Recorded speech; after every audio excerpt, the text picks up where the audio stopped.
had to make them duck, didn't we? There you go. Today I get to fly on a jet that was originally designed for war. Now NASA's using it for a peaceful mission, but the stakes are just as high. If you could write down our time at the 5,000-foot mark. Right, sir. 5,02143. Our task is to collect air samples that measure greenhouse gases in the atmosphere, the main cause of climate change. Okay, you have the controls. I have the airplane. Can I get down this little valley? Yeah, you can take this canyon right here. Wouldn't want to miss this. Beautiful thing. For over 20 years, I've served on the board of Conservation International. So this isn't the first time I've worried about threats to our planet. But this is a chance for me to see up close how scientists study climate change and what it all means. You were measuring for us methane and CO2.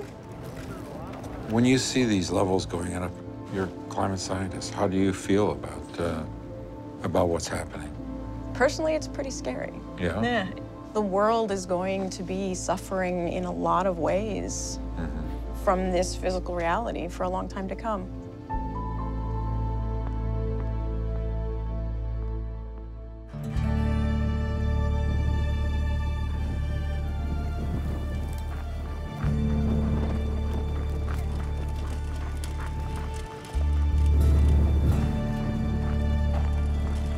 It's 10 a.m. on March 16th, 2013. This has become a weekly ritual. Each Saturday, these people walk the 4 miles around the Cargill meatpacking plant on the edge of town. They're praying for rain and for the plant to reopen. 6 weeks ago, it closed, and overnight, 10% of the area's entire workforce was laid off. It shut down because of a 3-year drought that devastated the cattle herd here in Texas. And without cows, you can't run a meatpacking plant.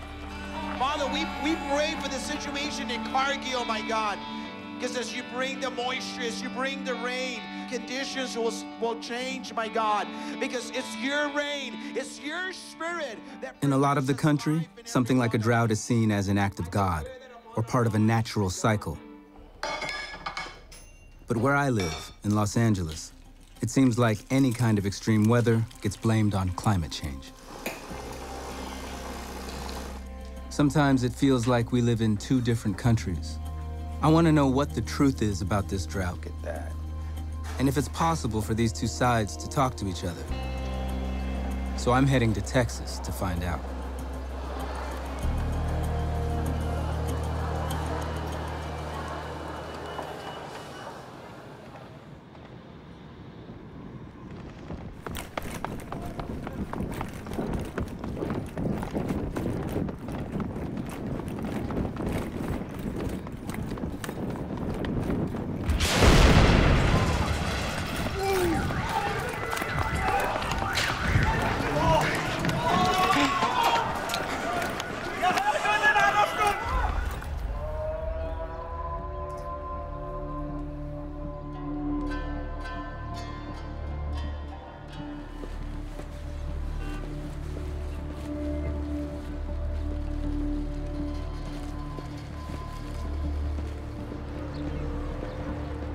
This is all Hasaka province. I'm from Hasaka city. I'm less than an hour's drive from the Syrian border.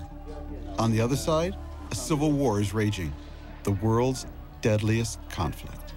I'll introduce myself. I work as a medic and safety consultant. I served in the Balkans, Sarajevo, Afghanistan. This will be my 10th trip into Syria. But I'm not here to write about the latest battle. There's a different disaster I'm interested in. One I hope will tell me something about the real roots of this conflict. Khabur River starts from Syrian city of Ras Al Ain, and it ends with Euphrates River. Gotcha. It feeds into the Euphrates. Yeah, that area, people, they really suffered from the drought. The rain average started to reduce heavily, and it stopped totally. It actually stopped? Yeah. Wow. But I remember how it was, because we used to go to swim there. Huh. Yeah, and then not anymore. Yeah. 4 years before the Civil War started, Syria was hit by a drought that lasted until just before the revolution. A drought so devastating that it altered the lives of millions of Syrians. There's a man on the other side of that border who can tell me about it. I just have to get there. The nearest Syrian army troops? Here. Nobody really knows we're coming. Is that correct? Yeah. Yeah.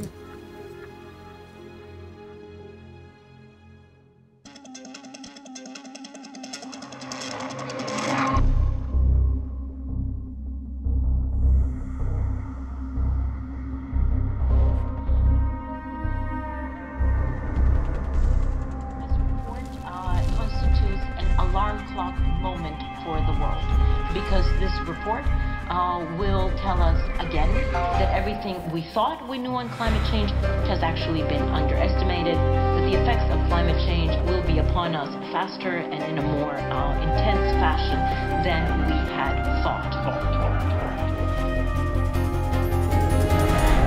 We all know that human activities are changing the atmosphere in unexpected and in unprecedented ways. And that the greenhouse effect has been detected, and it is changing our climate now. The atmosphere and ocean have warmed. The amounts of snow and ice have diminished. Sea level has risen, and the concentrations of greenhouse gases have... There is no more fire season. We have wildfires all year round. Climate change, extreme weather, a wake of massive destruction, call it what you will, and our vulnerability to it. Unthinkable in the devastation. Where 12 years of drought has left the landscape bone dry. We got any patriots in the crowd? A new scientific report has determined the last decade was the warmest on record. Our world is changing faster and more dramatically than ever before. Fine word. We may have ratified our own doom.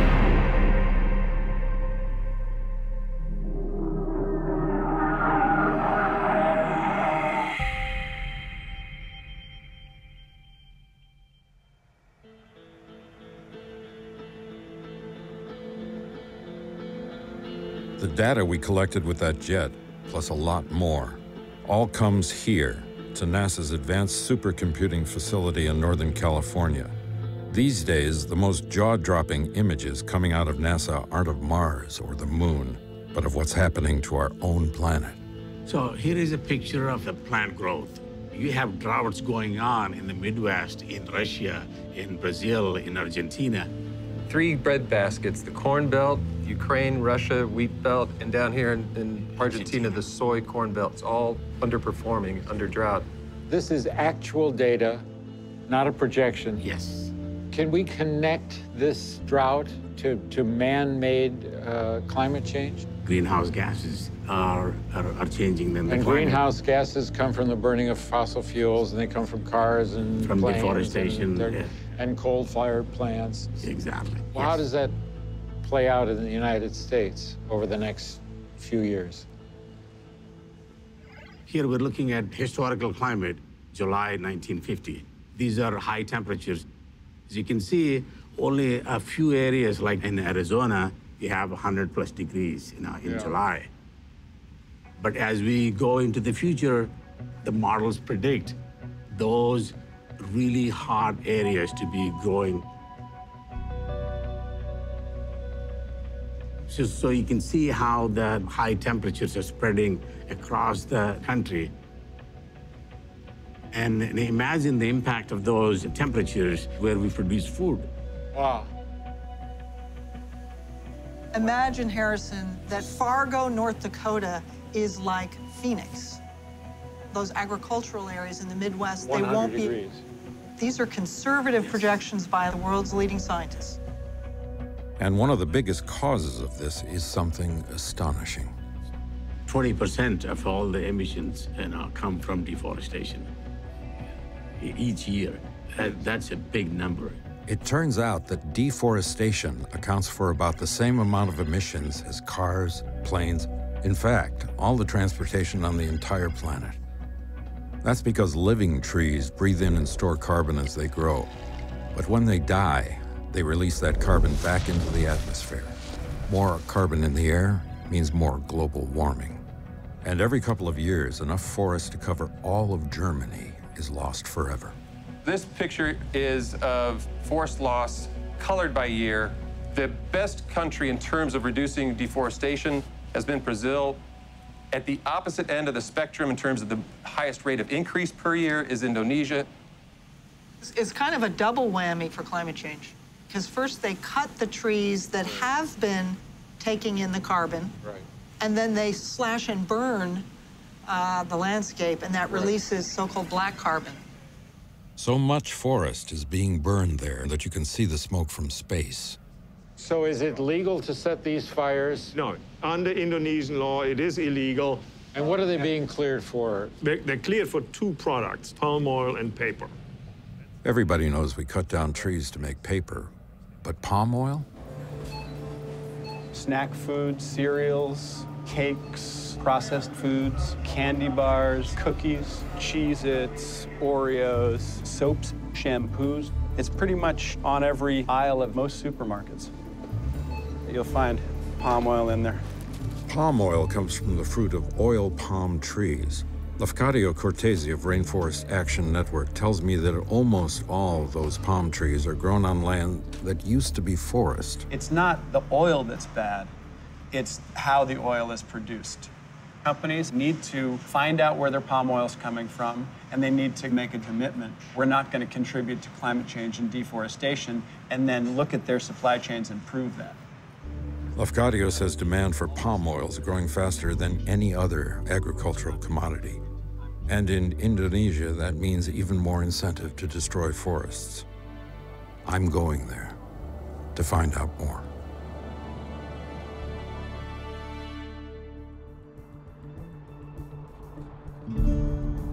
On my way to Texas, the signs of drought are clear.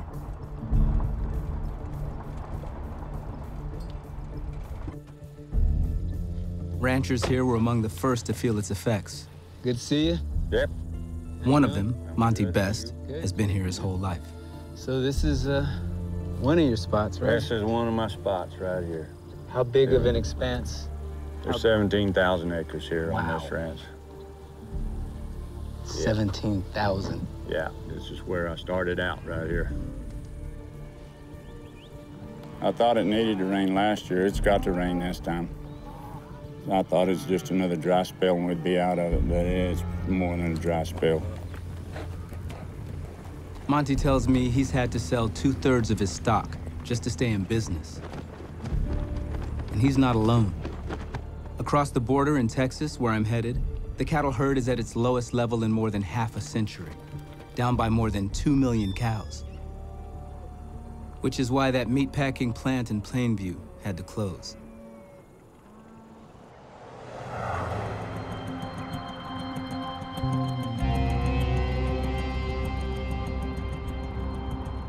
When I arrive, it's clear this isn't a big town. Just 22,000 people. So I figure something that killed 2,300 jobs in a single day. It's got to be affecting just about everyone. What role did climate change play in the drought that led to all this?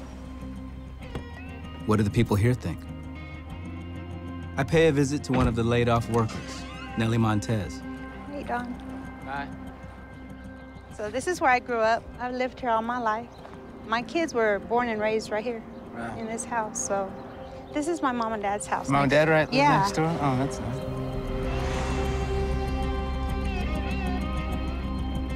See, a lot of the businesses have already closed down and stuff. Did you ever see it coming? I mean, the plant closure? Cargill's the main source of income in Plainview. That can't happen. That day, when they told us, they took us into the cafeteria. Yeah, what was that like? Oh my God, that was just unreal. It was like they rounded up a herd of cattle in a pen and just hit us over the head with it.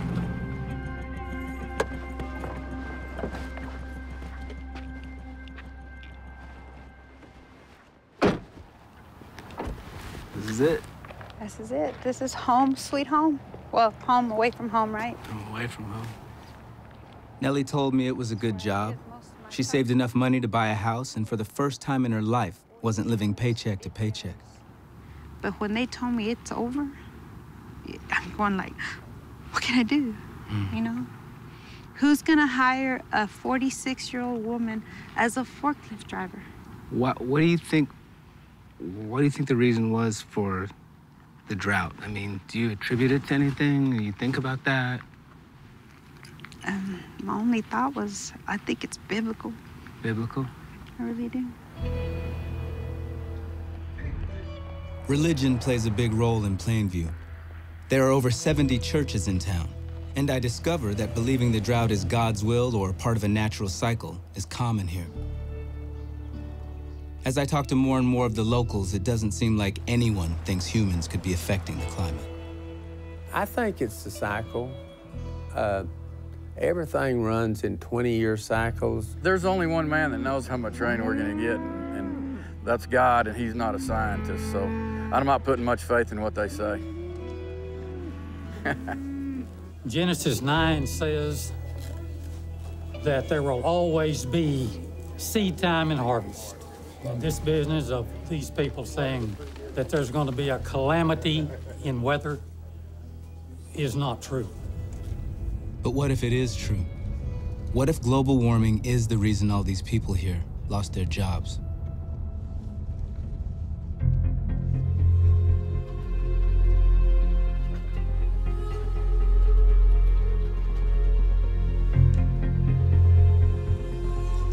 I've spent decades reporting on the Middle East, but I have to say, the events in Syria these days are some of the most heartbreaking I have ever seen. I thought I knew how it all started, with protests over government repression and widespread poverty in early 2011. Hi. Tom Friedman. Thanks for coming. Thank you. But then I met Farah Nassif, a young Syrian refugee living here in Washington, D.C. And she made me wonder if there might be a lot more to this story. They are talking about drought when I was young. I was 11 or something like this. She told me that before the Civil War, she had lived through another disaster. So is this year after year, less rain? Year after year, government doesn't try to help in any kind of way. And that the government's response made people so angry, they were eager to take to the streets. She said, I couldn't understand the Civil War if I didn't understand what happened in the drought. Most of farmers, they live to Damascus, to homes. So they moved from the countryside to the city? To the city. They live in very poor area in Damascus. Like you can find 10 persons in one room. Wow. If you notice that most of people in revolution, they are from countryside Really? Of Syria. Later, I learned that this drought was the worst in Syria's modern history, and that it happened in the 4 years just before the revolution. Over 1 million people were displaced, and according to the United Nations, more than 2 million were forced into extreme poverty. It's really scary. And this drought was part of a trend. According to a study by the U.S. government's National Oceanic and Atmospheric Administration, over the last 40 years, climate change has caused the Mediterranean region to dry out, resulting in longer, more severe droughts. The places in red are getting the worst of it, and Syria is right at the epicenter. I also come across a confidential U.S. diplomatic cable written 2 years before the revolution. It contains some dire predictions. A UN official stationed in Syria feared the drought would throw the entire country into chaos.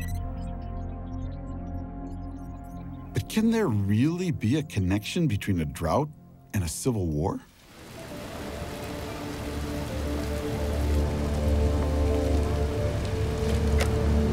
Hey, it's Thomas Friedman from the New York Times.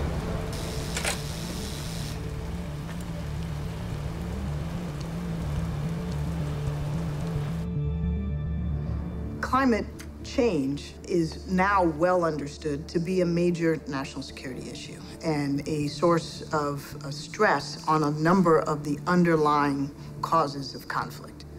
Drought, floods, food shortages, water scarcity, all of these drive increased human insecurity, poverty, and can contribute to conflict. How much do you feel that stress in northern Syria, where you had this region afflicted by drought from 2006 to 2010, right on the eve of the revolution there, contributed to it? It's very hard to quantify. However, We all know that, where there is drought, where there is insecurity, when there is poverty, hunger, poor governance, repressive policies, it may make the tinder in the box more readily ignitable. In other words, if a drought is bad enough, it can help push an already stressed society to the breaking point. Is that what happened in Syria?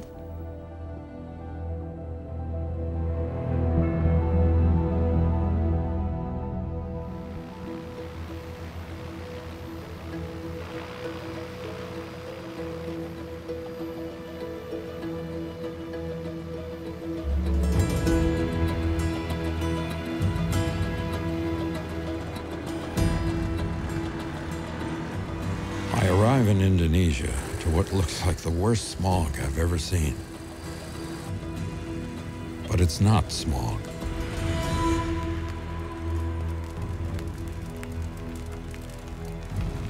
It's smoke. Fire is the cheapest way to clear a forest. So it can be replaced by this: palm trees for palm oil. These plantations may look lush, but they take the place of dense jungles that were storing carbon for hundreds of years. The palm trees will only grow for 25 years before being cut down and burned again, releasing all their carbon into the atmosphere. But even that isn't the worst of it. In Borneo, one of Indonesia's many islands, two people are waiting to show me more.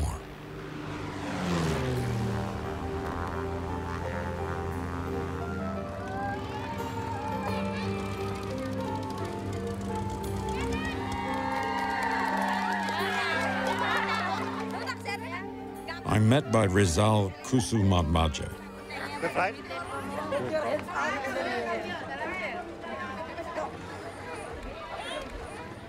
Rizal and his business partner, Darsono Hartono, are taking me to a remote piece of forest that they're trying to save.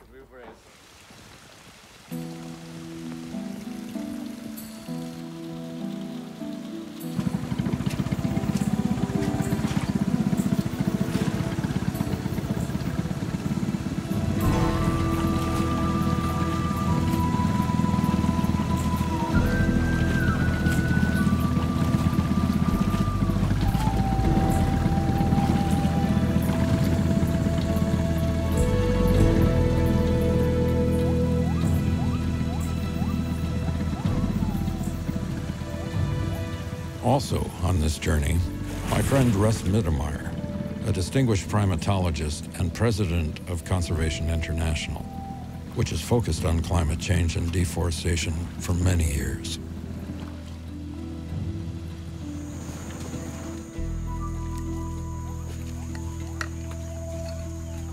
Rizal and Darsono tell me that the most remarkable and precious thing about this jungle is right under our feet. What we're walking on isn't mud. It's a thick layer of compressed, decaying vegetation called peat. Many of Indonesia's forests sit on peat, and peat is full of carbon. So what are these guys doing here? Getting a core sample of some kind of the peat, right? That's correct. You're going to send it to a laboratory, or yes, we have to test what we call the bulk density, right, and the organic carbon content. In a typical peat sampling, if you measure 1 meter by 1 meter and 1 meter, that's 1 cubic meter. It consists between 45 kilograms to 90 kilograms of carbon dioxide. Carbon. Does peat contain the same amount of carbon as a regular forest? Peat can be 10 times as much. And if there's a fire in this forest, the peat will burn too, releasing all that stored carbon into the air. Peat fires are almost impossible to extinguish. They can smolder for years. What's the total contained in this area that you're trying to protect? We have estimated almost 1 billion tons of carbon dioxide. You live in Los Angeles, right? Yeah. So I think Los Angeles have 5 million cars. take 1/3 out the cars, and that's the kind of emission that we're preventing. Wow. That's a lot of cars. And that's just this area. In total, the destruction of Indonesia's peatlands accounts for an astonishing 4% of the world's greenhouse gas emissions. But after 5 years of trying to protect this one peat forest, they still haven't succeeded. What's the problem? Why aren't we doing it? One of the biggest problems that we've been facing the past 5 years is to get the rights to the land, the lease of the land from the government. It's not being granted. Why? The Minister of Forestry have to sign these concession rights. But the paper that he has to sign has been sitting there for over a year, I think. Everybody knows that corruption is a problem in Indonesia. One of the big sources of corruption is actually the forestry sector, just because they hold a lot of land. We never heard directly from the minister in terms of what kinds of things that he wants from us. But we have heard from other people that because it is a big area, we have to give something up. Give something up. Give something up. In other words, they hear that officials in the Forest Ministry may be looking for a bribe. It's happened here in the past. I want to meet the minister in charge, but there's a lot more to see first.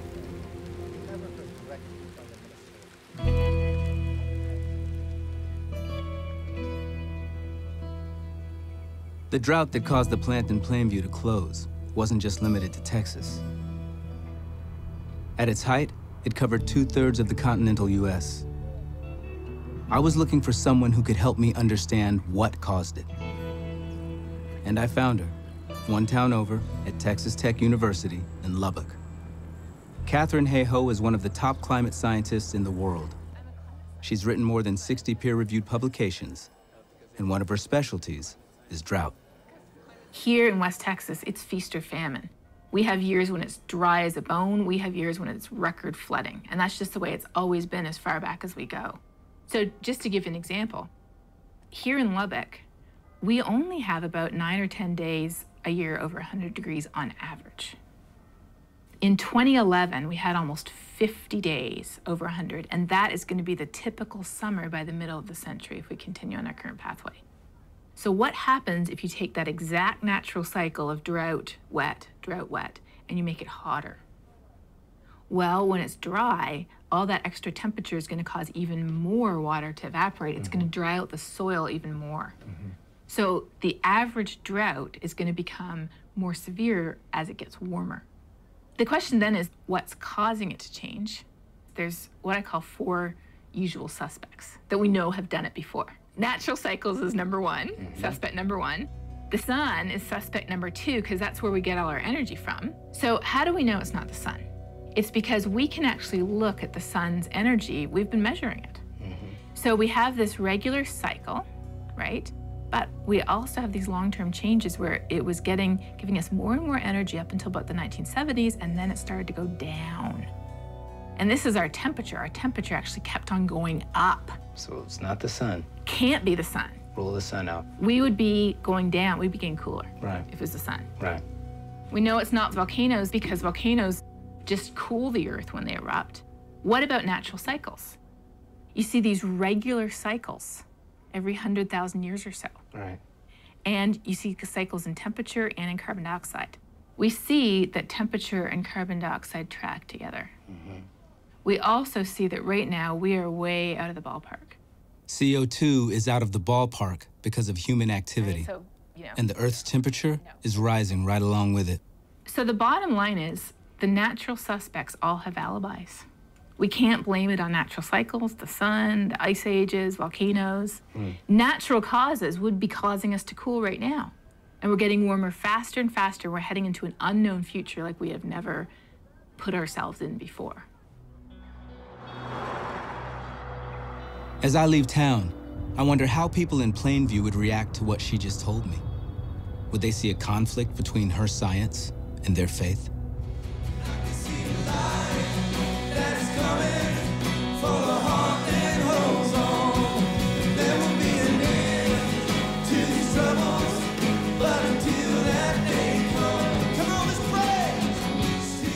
But Katharine doesn't see a conflict. Father, thank you for this morning. Just thank you for this breakfast. She's a devout Christian herself. Amen.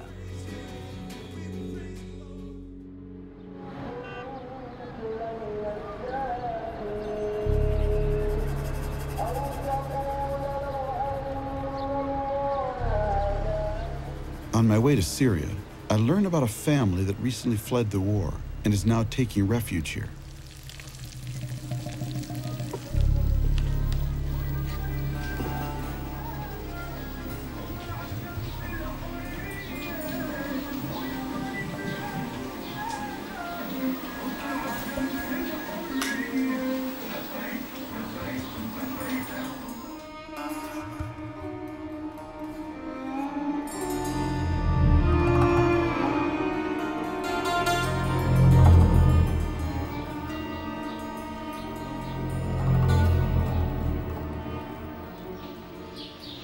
هاي مجموعتنا. هذا أخوي فراس.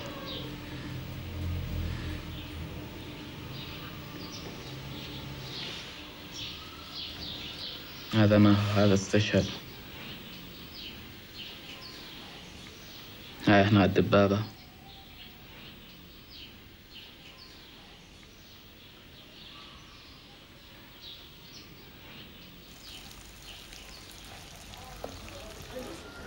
كان عندنا أراضي زراعية، كانت في يعني الأمطار كانت حيل زينة، يعني كانت أمطار سنوية حيل زينة تمطر علينا بمطر بهاي، وكانت الأراضي حيل مروية. بعدين فجأة صار فيها الجفاف هذا، أرض قحلة صارت ملحة. يعني شوفي، يعني قد ما أوصف لك ما راح تنوصف على هالشي هذا اللي شفناه. 17 سنة تقريبا. يعني إنه فقدنا الأرض، حولنا من عيشة لعيشة. Had you ever seen anything like that before? لا، يعني ما يعني أنا إلي سنين يعني نزرع، وهاي بحياته ما مر علينا هالجفاف. هاي أول مرة يصير عندنا هالجفاف هذا، أول مرة. إحنا كنا قاعدين بالدوام وعم نحكي إنه في قحل وفي جفاف، لازم العالم، لازم الحكومة تساعد، بس ما حدا عم يستجيب. بالعكس اجوا اخذونا على التحقيق، وعلى الاساس يوم والثاني، وبالاخير اعتقلونا لمده شهرين. 2 months. They took you away for 2 months. ايه اعتقلونا لمده شهرين. اخذوا امي اعتقلوها وحطوها بالسجن، يعني شيء صعب. وبعدين طلعنا على اساس انه ما حد يحكي نهائيا. مع اول صيحه الله اكبر احنا كلياتنا قمنا للثوره مباشرة. بعدين أنا كنت مرابطة، يعني من المرابطين بالثورة، بس من انصاب ابني محمد أخذته وطلعت فيه على لهون على تركيا. And what are your plans now? You want to go back and rejoin your comrades and continue the revolution? أكيد راجع وكمل مع الشيء اللي مشينا عليه بالأول، الشيء اللي حلفنا عليه من الأول.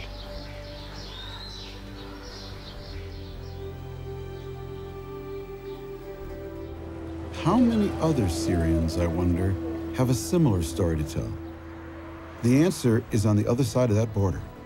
I'm told there's a rebel commander leading a group of failed farmers turned fighters. That's where I'm heading.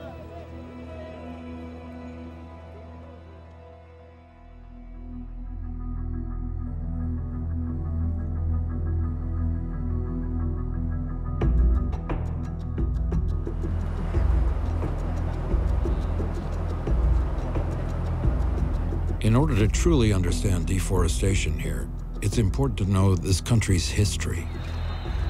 The dictatorship that was in power from the 1960s to the 90s seized huge swaths of land from indigenous peoples by labeling them state forest, then parceled them out to big companies.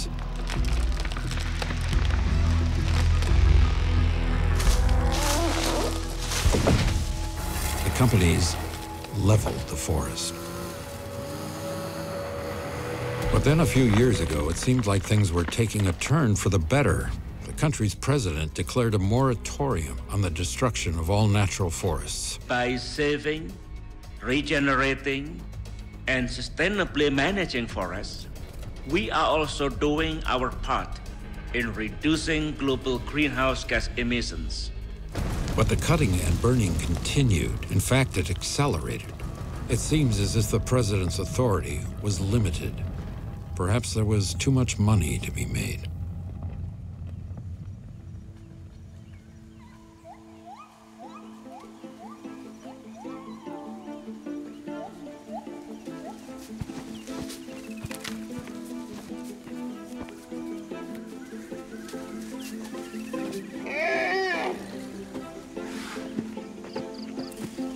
These people from the World Wildlife Fund are bringing me to a beautiful place called Teso Nilo. Conservation International and WWF worked for years to get it declared a national park. The government, specifically the forestry minister, would then be responsible for protecting it. But when it was named a park 10 years ago, that didn't stop the palm oil invasion. We realized that there was a huge elephant herd in this province that nobody was taking care of. There were conflicts with the oil palm companies and these elephants in the surrounding area. Yeah. What do they do about the elephants? They poison them. We've found groups of up to 21 elephants dead. It's clear that what's happening to these elephants and this forest is deeply connected to our own future because of climate change. Extinction is happening and we are watching right here. There's nothing else in Sumatra left of this ecosystem. This is the last spot, and it's going. It's important to experience this paradise first, to appreciate what comes next, the destruction.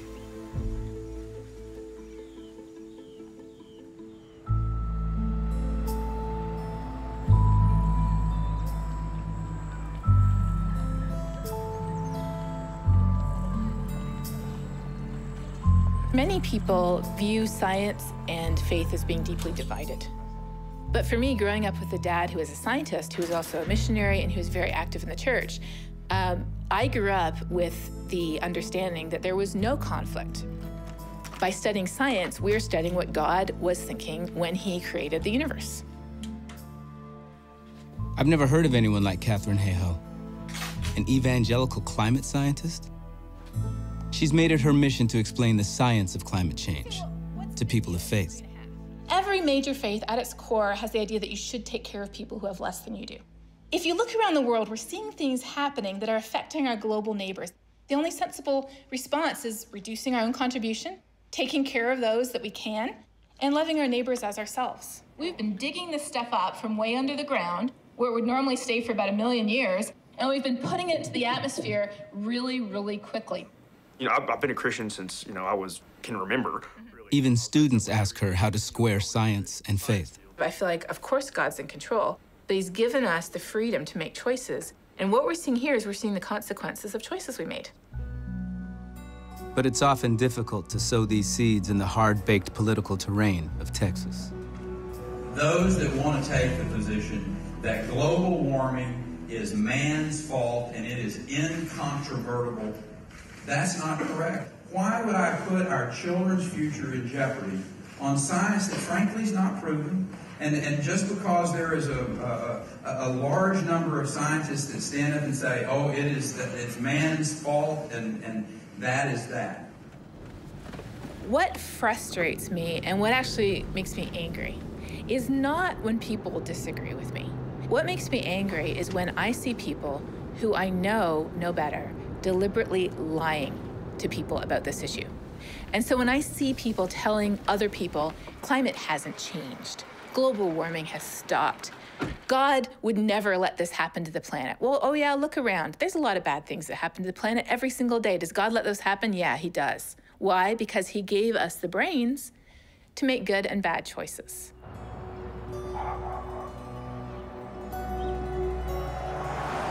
I believe that as long as you've got God there, he's going to guide you to the next step.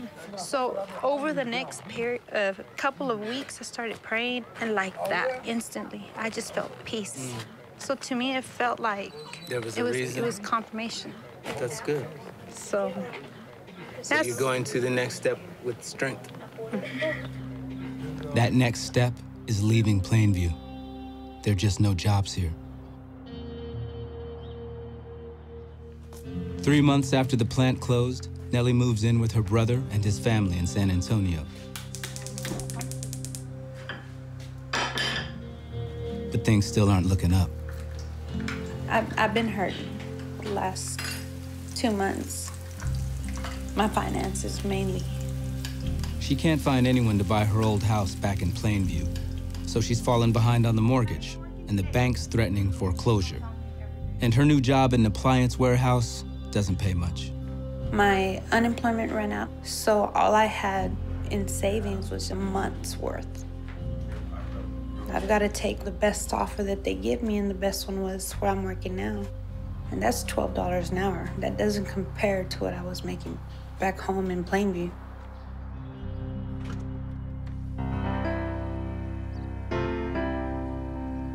We pray for rain and we hope for rain because the reality is nothing grows without rain.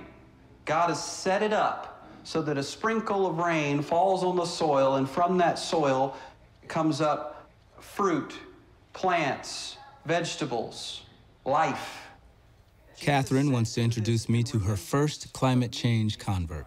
This water is the truth of the gospel, and that's why we're here this morning. Soak it in. It's this evangelical preacher, Drew Farley, who also happens to be her husband. It wasn't until after Drew and I got married that I actually realized that he didn't think climate change is real. And not only that, but that many of the people that I was getting to know in church didn't think it was real. A lot of my political opinions are Republican. I'm a Christian. I believe God created the world. I'm conservative in many ways. And I also believe that climate change is real. It seems like the same people that don't want to believe in that science believe in science when they need to take a pill, or believe in science when they, want something to work right in their house that's attributable to other smart people who put that together. But in this issue, it's got to be a part of something else. Unfortunately, it's gotten so, the politics and then the questions about God and then the climate change, it's all just become this ball of sound bites. Yeah. And people can't parse it out. Yeah. Yeah, and I guess that's really what it is that if you accept climate change, then I have to vote for Obama. Yeah. Or Right. if I say it's not real, then I can stay with my political affiliation. I can stay with the church, and everything's all good. Because really, what most people want to do, I think, is avoid conflict. A thermometer is not Republican. A thermometer is not Democrat. The more time I spend here, the more I wonder, is there a way to discuss climate change without politics or religion getting in the way? Could this kind of discussion happen in Plainview?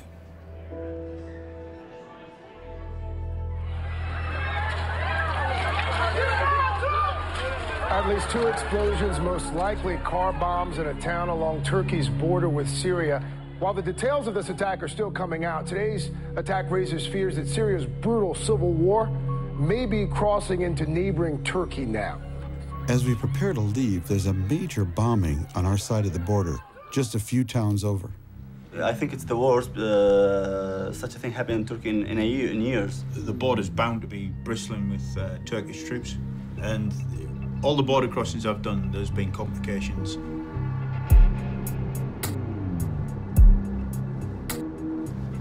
What's going on the other side of that border right now? What is it like? Now it's somehow more risky. After the last day in Rayhanli,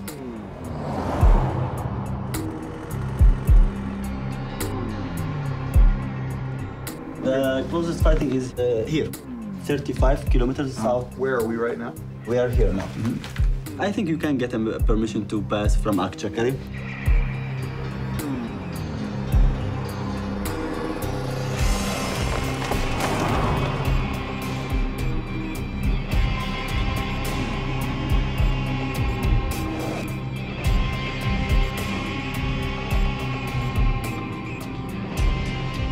Secondary aim, I classify it as the secondary aim, is your job. The secondary aim? That's the secondary aim.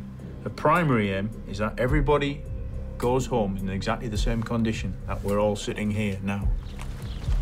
It's the most dangerous place for journalists in the world at the moment. Nobody really knows we're coming. Is that correct? Yeah. Yeah.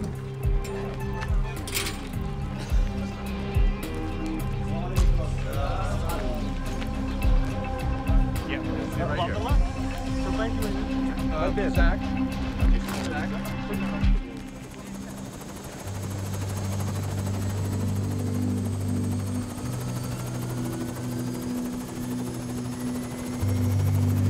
Last year, what was happening in Tessanilo National Park became such an embarrassment that the forestry minister was forced to pay a visit. He urged the people there to stop the destruction. Cuman penggunaannya yang tidak boleh untuk yang lain kecuali tadi itu agar terjaga satu tadi itu. He has the power and the responsibility to back up these words with action. But I've heard it hasn't exactly happened. The total park size right now on paper is 86,000 hectares. And how much is left now of that original area of the park? Right now we estimate about 18,000 hectares of good forest left in the park. Everything else is either very degraded forest or open wastelands, open brush areas, and most of it is palm oil plantation right now.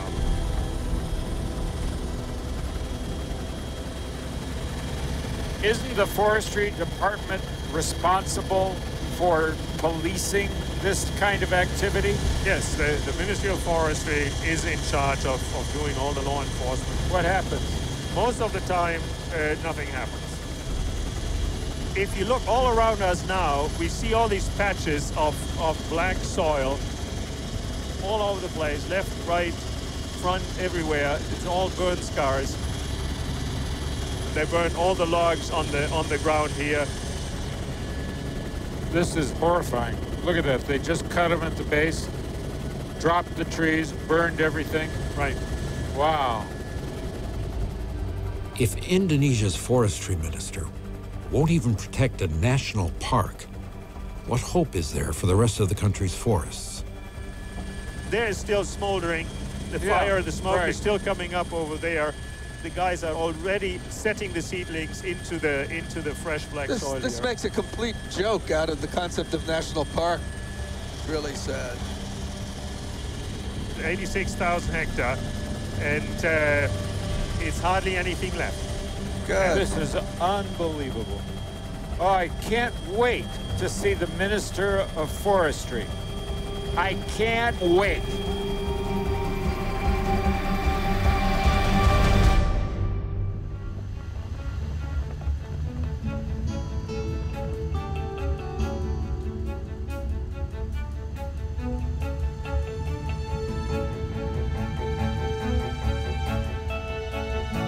Plainview, Texas is still reeling from the Cargill plant closure.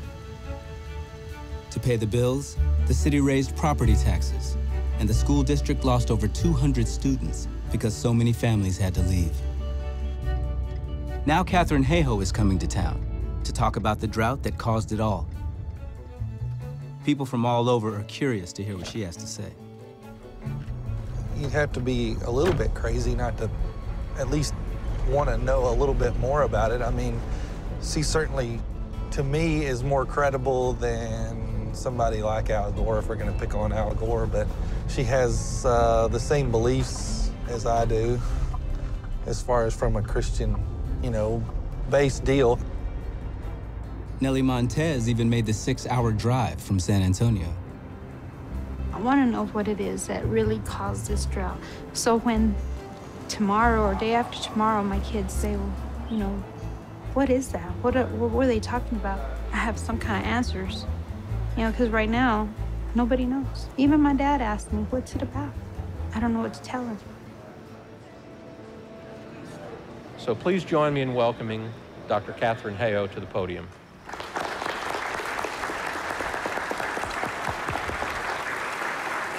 One of the most incredible things about our planet is something that we see every day and we probably don't ever notice. It's our atmosphere. Just like a blanket on a cold night keeps us warm by trapping our body heat under the blanket, in the same way, our atmosphere keeps us 60 degrees warmer than we would be with no atmosphere. If we didn't have these little things of carbon dioxide in our atmosphere, we'd be a frozen ball of ice. What's happening is we have this natural greenhouse effect here with this natural atmosphere, and we are adding an extra layer to it that was never intended to be there. When I look at the information that we get from the planet, I look at it as God's creation speaking to us.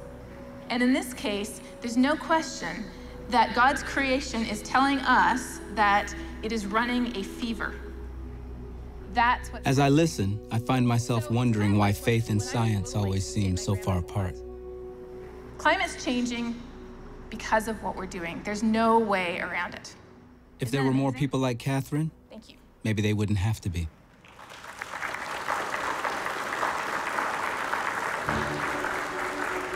Did you get to meet Hi. Nellie? No, I didn't. No, this is but Katharine. I saw you nodding. I'm Nellie. I used to work at the Cargill plant. Oh, okay.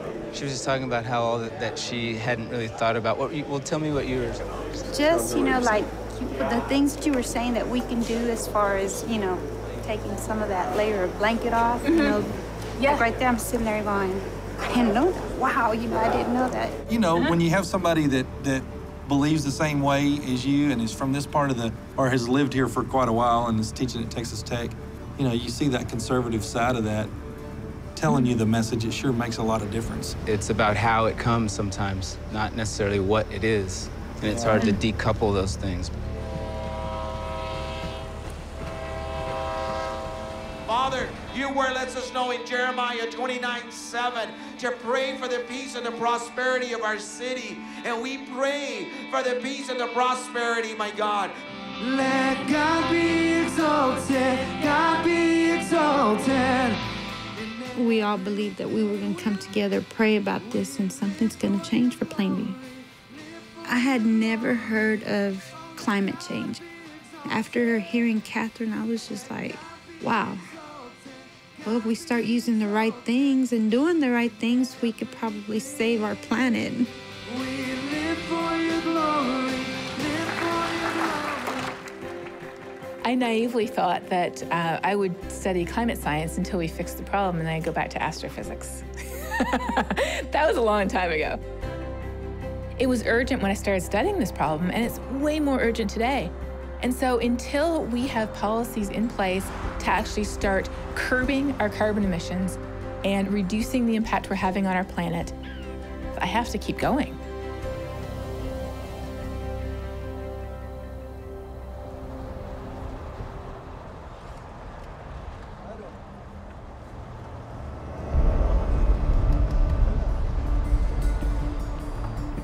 Once we cross the border, the signs of war are everywhere.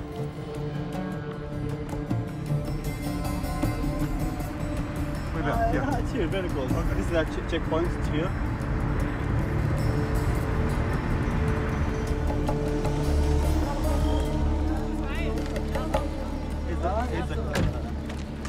He's the commander. Abu Khalil. Tom, nice to meet you. Thank you very much. وبي منهم مسلحين ناس كثير يعني انضمت للثوار من أصدقائنا ومن قرايبنا ومن خواننا. هذا ابن أخوي وهذا ابن عمي يعني ابن أخوي وهذا أخوي وهذا ابن أخوي وهذا ابن أخوي وهذا ابني وهذا ابن أخوي وهذا ابن خالي. The commander tells me he used to be a cotton farmer, but when the drought hit, he had to turn to smuggling to feed his family. فيكذب لي النظام يسجنني اطلع اخرى اشتغل بالتهريب لانه ولادي جوعانين. الجوع يخلي الواحد يساوي كل شيء يعني. Say starving makes you do anything. طبعا كل حياتنا هي كذا. All our life like that. أخوتي طبعا احنا يعني انا افكر مرات انه مثلا الزراعه اخي مزارع فاشل، الثاني فاشل، الثالث فاشل. لا. When they write the history of this revolution, how important will the drought be? بني آدم مثل الحرباء يتأقلم مع كل الأجواء. أنت لما الأرض قاحلة حكم الله ما تقدر بس لما تشوف إنه أنت محكوم من الرب هالحكم والأب منطيك ظهره بدك تصيح تقول جوعان فلما تسمع إنه ما حدا استجاب بدك تزعل. فإحنا صار معانا الأمور هاي كليتها فقمنا على الثورة وثورة حرية ثورة جياع.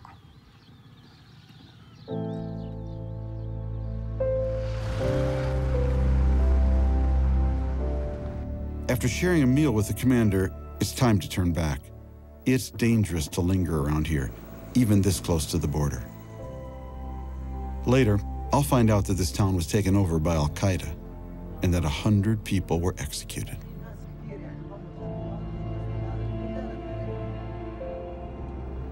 As we leave, the words of the Syrian commander ring in my head.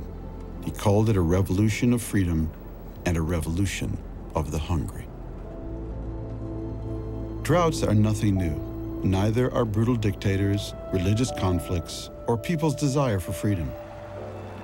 But for the Syrians who lived through it, the drought will be forever seared into their memories and forever shape their feelings toward the regime they now seek to overthrow. And the rest of us should take notice. This volatile part of the world is only getting hotter and drier.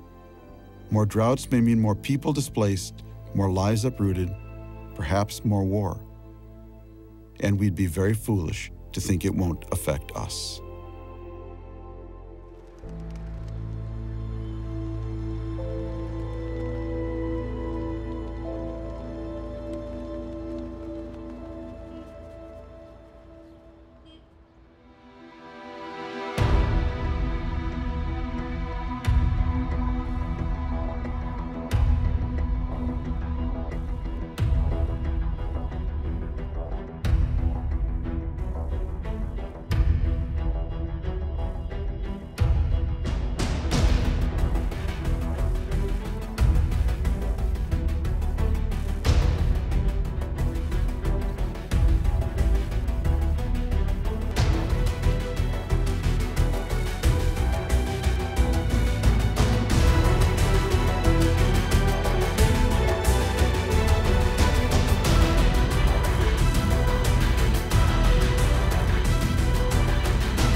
Revealed, desires explored, characters reimagined.